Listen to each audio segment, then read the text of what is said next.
Bueno, hola, buenas tardes. Un gusto estar acá compartiendo casi en familia esta charla.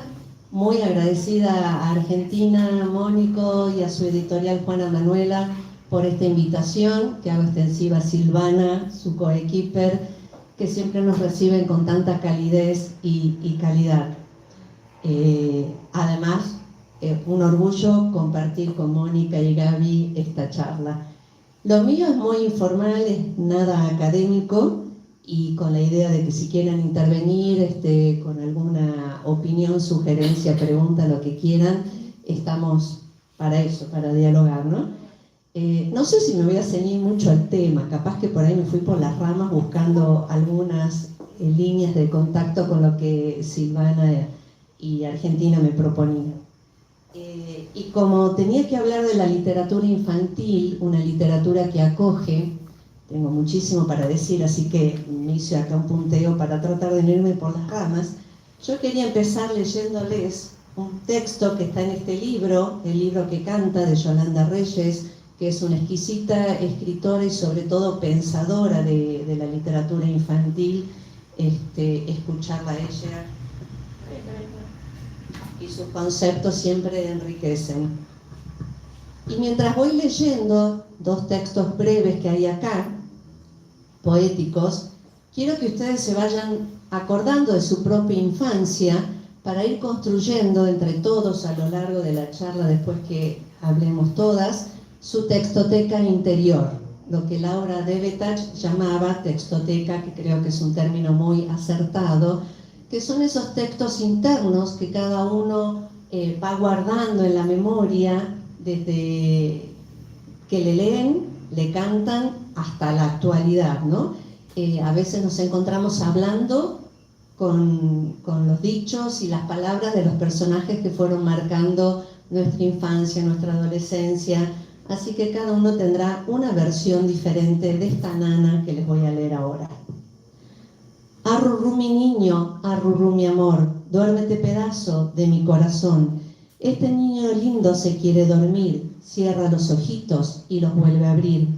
Este niño lindo que nació de día quiere que lo lleven a la dulcería. Esta niña linda que nació de noche quiere que la lleven a pasear en coche. Cada uno tendrá una versión de esta nana seguramente, y los que son abuelas cantarán a los nietos, y cuando fuimos madres también lo hicimos. Pero no solamente de nanas se nutre la infancia, sino también de juegos. Lo lúdico está siempre presente, como los juegos de manos. Saco mis manitas, ¿se acuerdan? Las pongo a bailar, las abro y las cierro y las vuelvo a guardar. Después otro, compró un huevito, ¿me ayudan? Le puso la sal, el otro lo cocinó, el otro lo peló y este pícaro gordito se lo comió. Bueno, y así siguen todas estas pequeños poemas que recopila Yolanda Reyes de distintos lugares de Iberoamérica, distintas versiones. ¿Y por qué arranco con las nanas y con estos juegos de manos? Porque la palabra poética está ya desde antes que nacemos. El cuerpo de la madre arrulla al niño ya desde la gestación, y el niño lo va sintiendo y se va apoyando, cobijando y refugiando en esas canciones, en esos juegos, y se empieza a entablar una relación empática, emocional, profunda, entre quien lee y canta y quien escucha, o en este caso también juega. Son palabras mágicas que construyen un nido de símbolos. El bebé recibe una herencia de palabras que ya va marcando su ingreso al lenguaje. Ese es el primer contacto con la literatura. El otro contacto también que tenemos desde pequeños, acuérdense, son las narraciones, porque somos historias. Nacemos y ya somos historias. Y las historias están desde tiempos inmemoriales. Aquellas personas junto al fogón, sobre todo las mujeres, que contaban historias y trataban de explicar lo inexplicable allá a nuestros antepasados, tratando de mostrar las experiencias de vida de lo que ellos no conocían, que era un rayo, la lluvia, el sol, porque el día, la noche, los valores, la educación, la transmisión de cultura, y así surgieron los mitos, las leyendas, los cuentos populares, algunos tan divertidos y demás, ¿no?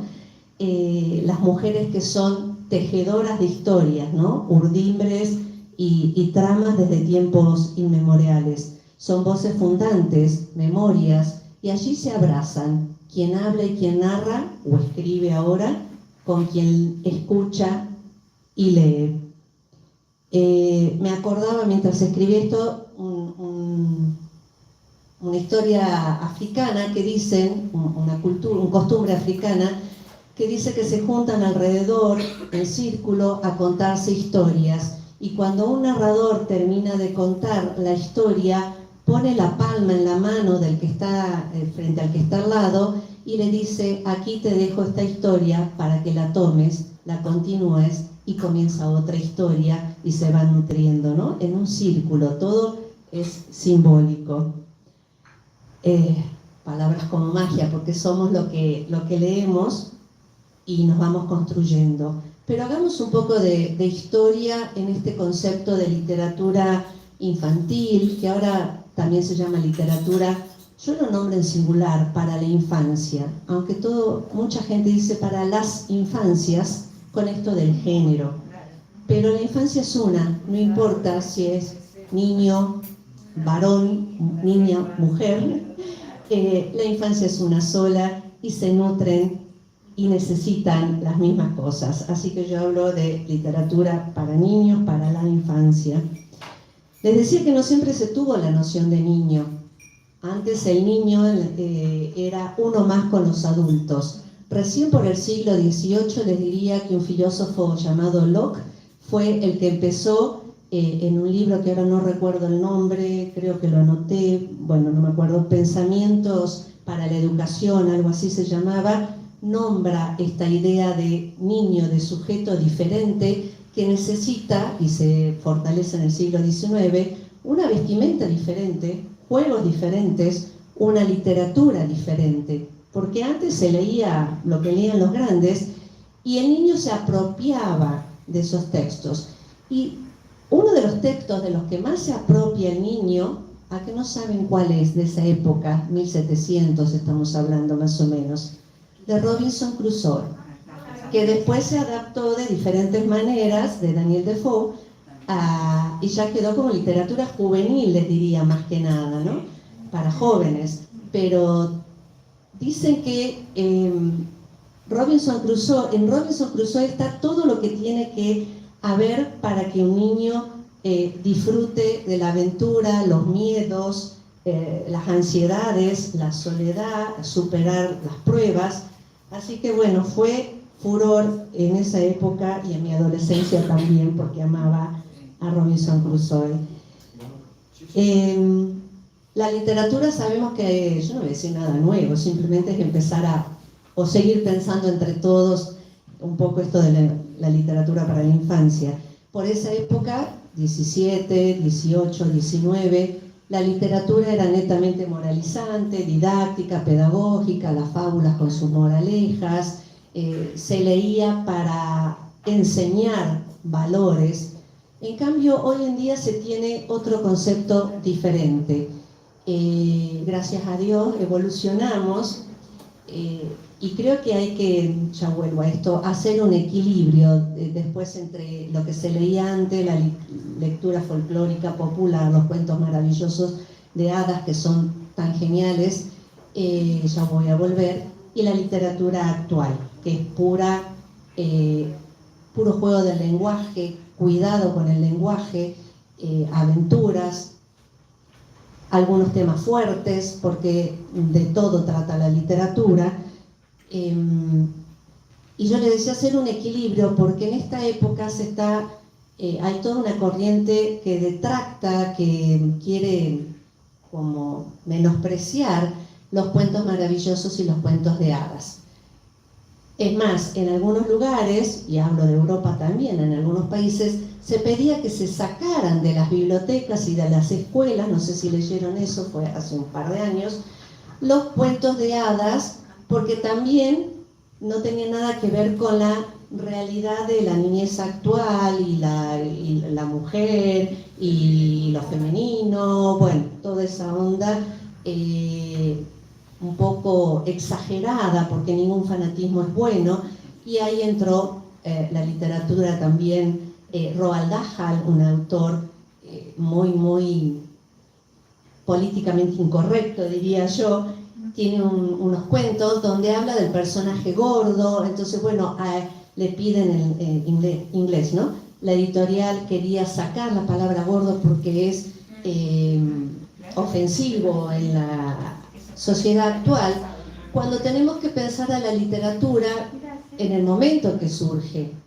No podemos, sí, tenemos que pensar que cada época aborda una problemática, un conflicto, una temática desde su contexto social, cultural, educativo, político, de todo. O sea que no podemos decir, hacer tabla rasa y empezar a leer como si desde el siglo XXI lo que pasaba en el siglo XVIII y XIX.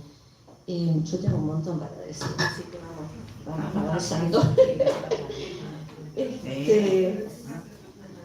No sé, porque a mí me tocaba la literatura infantil y demás. Bueno, todos estos textos y la literatura, además maravillosa, ¿eso vos hablas de los cuentos de hadas? Ah, bueno.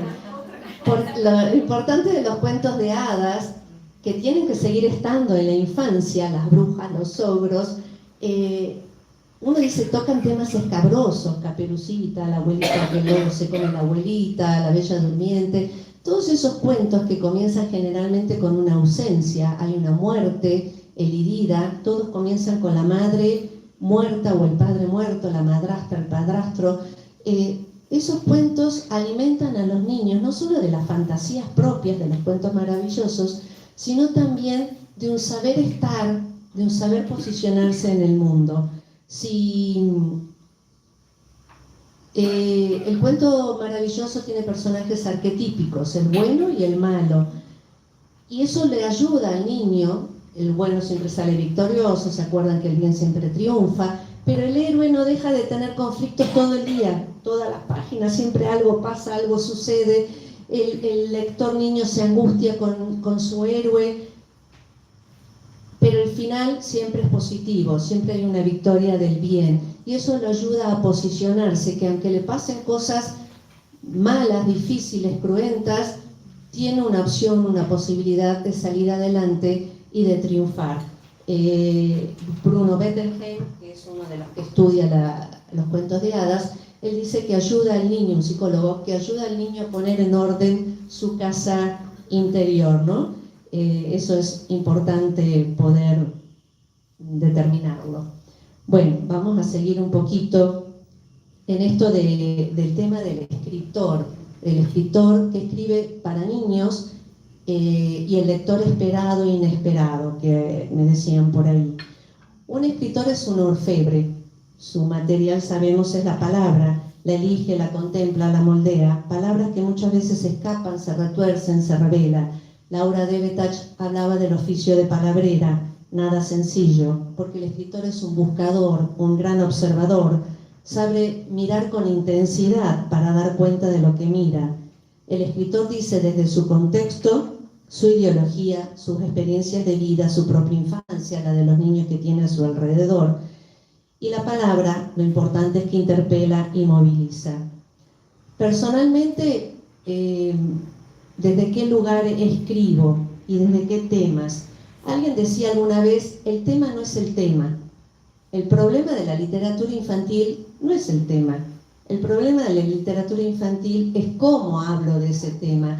Yo puedo hablar de cualquier temática a los niños, de la muerte, de la sexualidad, que está tan en boga, de la ecología, de la enfermedad, de las ausencias, de lo lindo y de lo feo que nos pasa en la vida. Pero hay que ver cómo se dice. y tomarlo con un compromiso fuerte. No hay que infantilizar la literatura, la escritura. Yo, por ejemplo, puede ser autorreferencial un segundito porque también nos decían de qué lugar escribimos. Este libro, El mar de las libélulas, son relatos, son cuentos sobre inmigrantes y refugiados. Duros algunos, porque partir de un lugar para empezar una nueva vida en lo desconocido no es fácil. Y un día me pregunté cómo abordar este tema complejo para niños, y así surgió Sorpresas trae el viento, que habla de segundas oportunidades, de una niña que perdió a sus padres en la guerra, que es de África, que viene a la Argentina, y se incluye en la vida de Francisco. También habla de adopción, pero nunca se nombra la palabra refugiado, nunca se nombra la palabra adopción.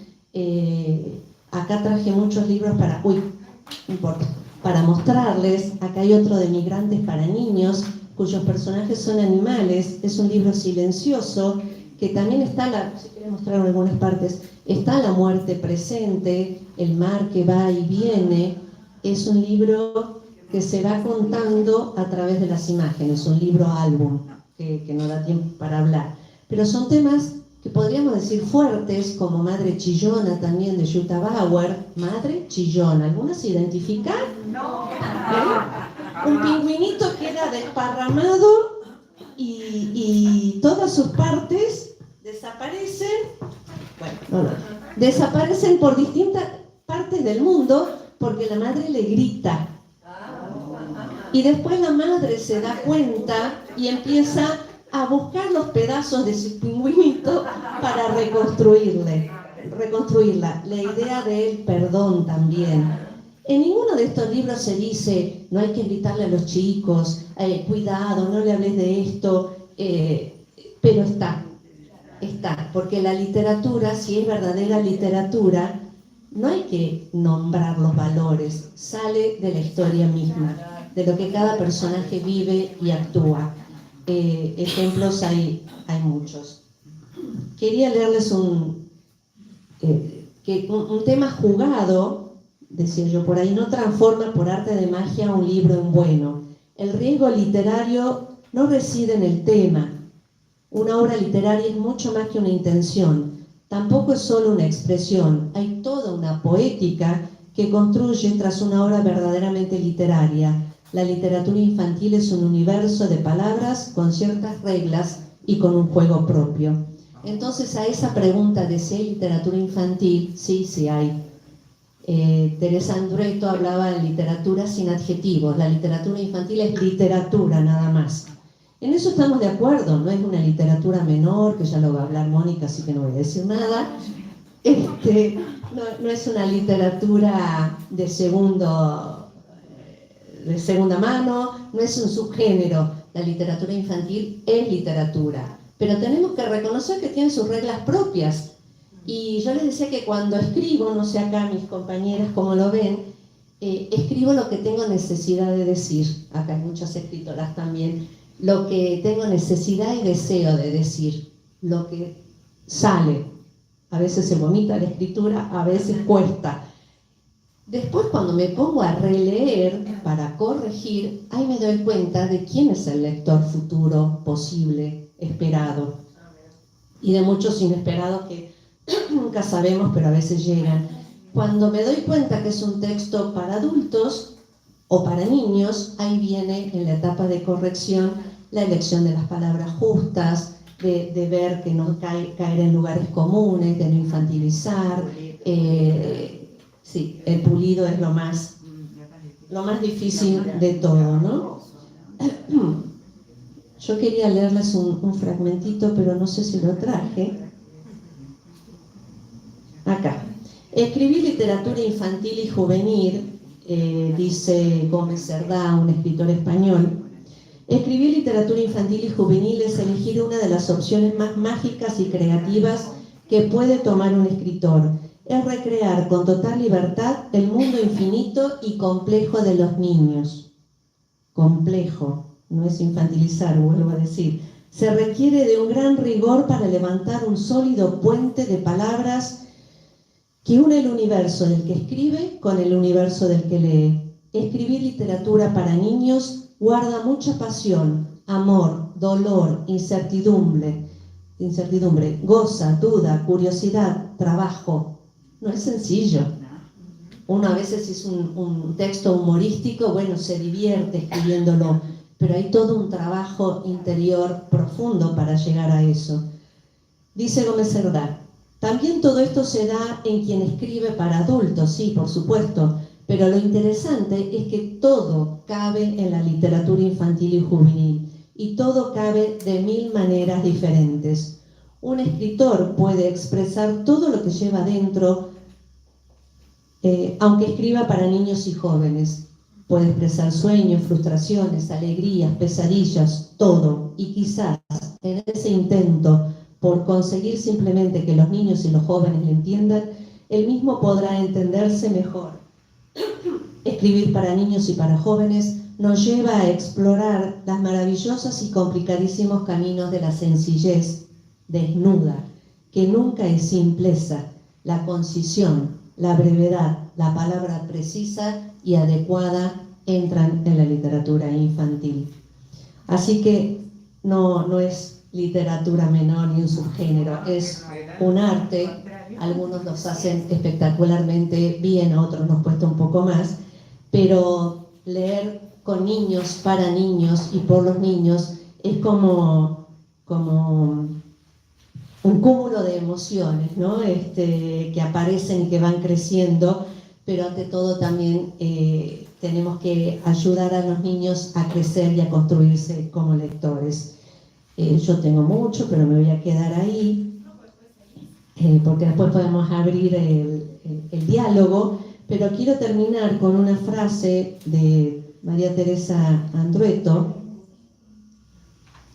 porque hay toda una frase también de Michel Petit, que si después hay tiempo se las leo, muy interesante esto de leer el mundo, ¿no? A través de la literatura. Pero Andrueto dice, a ver qué les parece, un buen libro es capaz de quedarse con nosotros como se quedan las personas que amamos. No siempre se trata de los mejores libros, sino de aquellos que disparan una flecha que, como el amor, como el amado, sino de aquellos que disparan una flecha que, como el amor, como el amado, no flecha a todos por igual. No atesoramos el libro mejor escrito, atesoramos aquel que por razones que no siempre comprendemos nos interroga acerca de nosotros mismos. Eso lo dice en la lectura Otra Revolución. Y yo, si me permiten, voy a terminar con un cuento, que me parece una maravilla. Acá sí le voy a pedir a Mónica que me quede. Este libro se llama Una niña hecha de libros. Después los invito, estamos todas mujeres, a que lo lean, porque está todo construido con títulos de distintos libros y con fragmentos de diferentes libros para niños. Y tiene una dedicatoria que dice, bueno, para Lira, etcétera, el universo está hecho de historias, no de átomos. Y otra que dice, Hurbinek murió en los primeros días de marzo de 1945, libre, pero no redimido. No quedan recuerdos de él, está presente a través de mis palabras, un escrito de Primo Levi. Y dice así, ¿tengo tiempo de leerlo? Sí. Soy una niña hecha de libros, vengo de un mundo de historias. Y acá ya empieza el mar de historias. Y sobre mi imaginación yo floto. Y si van leyendo después son distintos libros. He navegado a través de un mar de palabras para preguntarles si vienen conmigo. ¿Vienen conmigo? Algunas personas ya olvidaron dónde vivo. Algunas personas ya olvidaron dónde vivo, leen los diarios, los noticieros, hoy diríamos Facebook, tablet, etc. Pero con estas palabras puedo mostrarte el camino. Y está el cuento, fragmento de Alicia en el País de las Maravillas. Viajaremos sobre montañas de fantasía, otros cuentos. Y descubriremos tesoros en la oscuridad. ¿Pueden ver? Sí.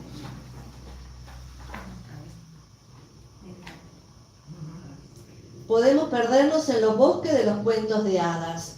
Y los árboles son libros, lomos de libros. Y podemos escapar de los monstruos en castillos encantados. Rapunzel. Dormiremos sobre las nubes de canciones. Y las nubes están dibujadas con nanas y arrullos. Canciones de cuna. Y gritaremos tan fuerte como si estuviéramos en el espacio. Porque este es nuestro mundo y estamos hechos de historias. Todas las historias por ahí, palabras y demás. Nuestra casa es un hogar de ilusiones. Ya termino.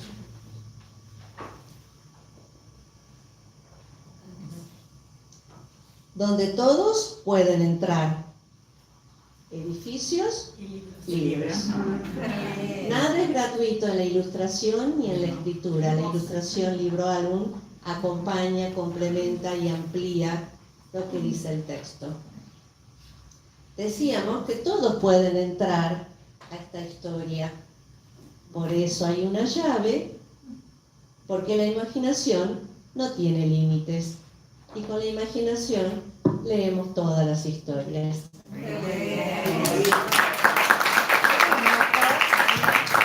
El autor, perdón, sí, es un autor fantástico que yo admiro mucho, que se llama Oliver Jeffers, y el ilustrador es Sam Winston, una niña hecha de libros. Después se los paso para que lo miren.